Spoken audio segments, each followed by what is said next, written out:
And you might say, well, of course, it's that underestimates the degree to which there's systemic oppression, et cetera, and the vagaries of fate. It's like it doesn't underestimate it. It's not the point.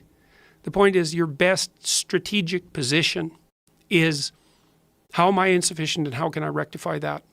That's what you've got. And the thing is, you are insufficient and you could rectify it. Both of those are within your grasp if you aim low enough. One of the things Why do you see that? That's another thing you keep saying, aim low enough, have a low enough bar. Why do you mean that? Well, let's say you've got a kid and you want the kid to improve. You don't set them a bar that's so high that it's impossible for them to attain it. You take a look at the kid and you think, okay, this kid's got this range of skill. Here's a challenge we can throw at him or her that exceeds their current level of skill, but gives them a reasonable probability of success.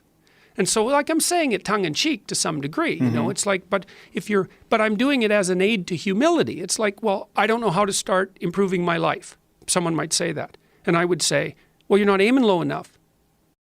There's something you could do that you are regarding as trivial, that you could do, that you would do, that would result in an actual improvement. But it's not a big enough improvement for you, so you won't lower yourself enough to take the opportunity. Incremental steps. Yes. So this is also what is achieved through exercise. It's one of the most important. Yeah. Well, what do you do when you go and lift weights? Yeah. You don't go and, like if you haven't bench pressed before, you don't put 400 pounds on the damn bar and drop the bar through your skull.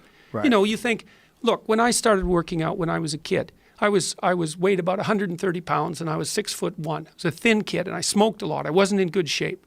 I wasn't in good physical shape. And I went to the gym and it was bloody embarrassing, and people would come over and help me with the goddamn weights. Here's how you're supposed to use this. It was humiliating. And maybe I was pressing 65 pounds or something at that point, but what am I going to do? I'm going to lift up 150 pounds and injure myself right off the bat? No, I had to go in there and strip down and put my skinny goddamn self in front of the mirror and think, son of a bitch, there's all these monsters in the gym who've been lifting weights for 10 years and I'm struggling to get 50 pounds off the bar. Tough luck for me, but I could lift 50 pounds. And it wasn't very, very long until I could lift 75. And well, you know how it goes. And I never injured myself when I was weightlifting. And the reason for that was I never pushed myself past where I knew I could go. And I pushed myself a lot.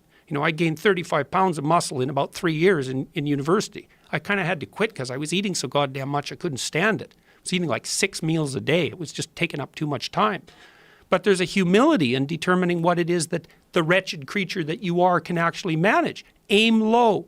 And I don't mean don't aim, and I don't mean don't aim up. But you have to accept the fact that you can set yourself a goal that you can attain, and there's not going to be much glory in it to begin with. Because if you're not in very good shape, the goal that you could attain tomorrow isn't very glorious. But it's a hell of a lot better than nothing, and it beats the hell out of bitterness, and it's way better than blaming someone else. It's way less dangerous. And you could do it. And what's cool about it, there's a statement in the New Testament.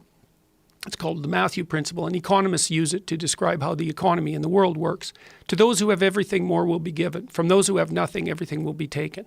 It's like what's very pessimistic in some sense, because it means that as you start to fail, you fail more and more rapidly. But it also means that as you start to succeed, you succeed more and more rapidly. And so you take an incremental step and, well, now you can lift 55 pounds instead of 52.5 pounds. You think, well, what the hell's that? It's like, it's one step on a very long journey. And so it starts to compound on you. So a small step today puts you in a position to take a slightly bigger step the next day. And then that puts you in a position to take a slightly bigger step the next day. And you do that for 2 or 3 years, man, you're starting to stride.